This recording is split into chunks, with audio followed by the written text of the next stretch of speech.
For those that haven't come across it, when we are born, a trust stroke corporation is created in our name in all uppercase letters. And that trust is then sold on the market to raise money and finance for these people on the basis of the kind of finance and that we will produce in our lifetimes and what have you. And it's to do with this system of the law of the seas, where the maritime law from Britain originally, where if you enter a ship, then you are agreeing to be subject to the law of the country under which that flag of that ship is flying.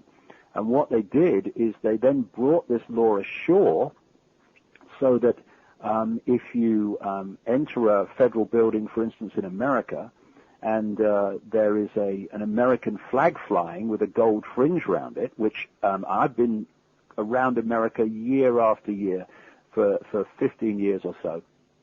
Every federal building, every school, every court, all of them are flying a flag with a gold fringe around it. You look at the president when he's making an address to the nation, you'll see the American flag with the gold fringe around it. And the gold fringe in the international law of the flags means maritime law. So when you enter a court in America, you are not being subject to constitutional law. That flag next to the judge with a gold fringe around it means that court is operating under maritime law.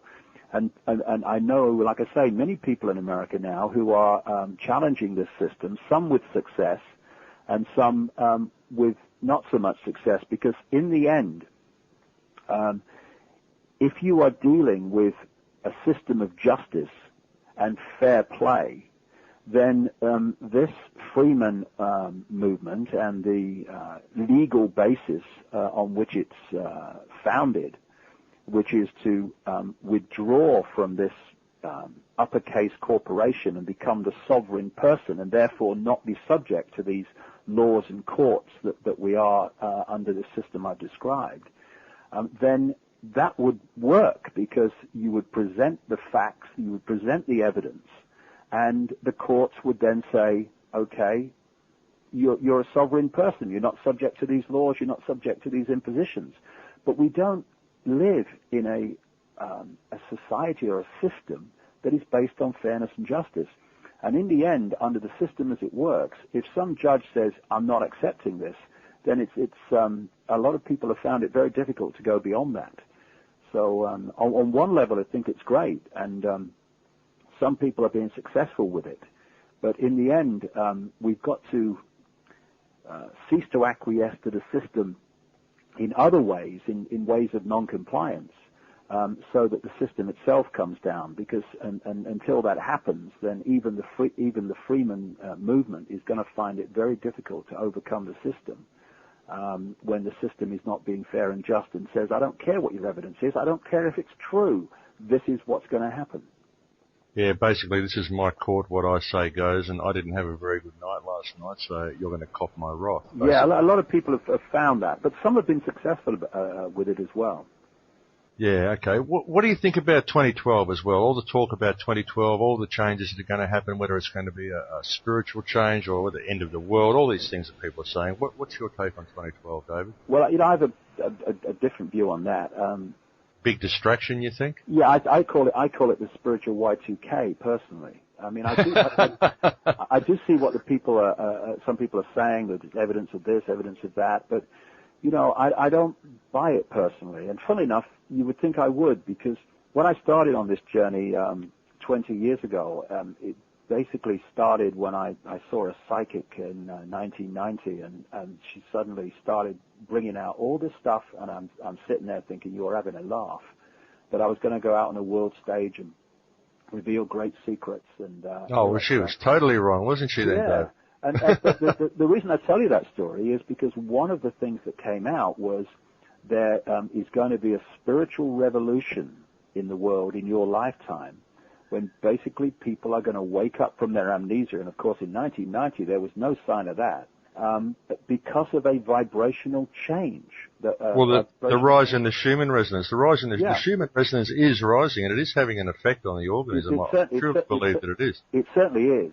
So you would think, from that experience, that I would be saying, well, yeah, look, 2012, it all fits. Look, in the Mayan calendar, it's a finish of one age and start of another.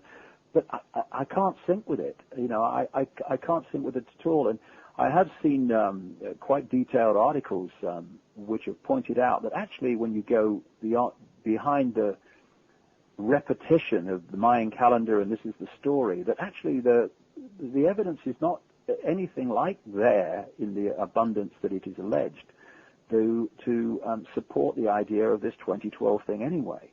What I feel is that you quite rightly point out the Schumann cavity resonance, etc., the vibrational change that's going on. By 2012, it's going to be quicker than it is now, so it will have moved on, and there will be effects for that. But I just don't see 2012 in December or whenever it is, just everything changes at that point. I think it's going to gather, and it's going to gather, but I think 2013 is going to be gathered more than 2012, and 2014 more than 2013. I don't buy this whole in a moment it's going to happen.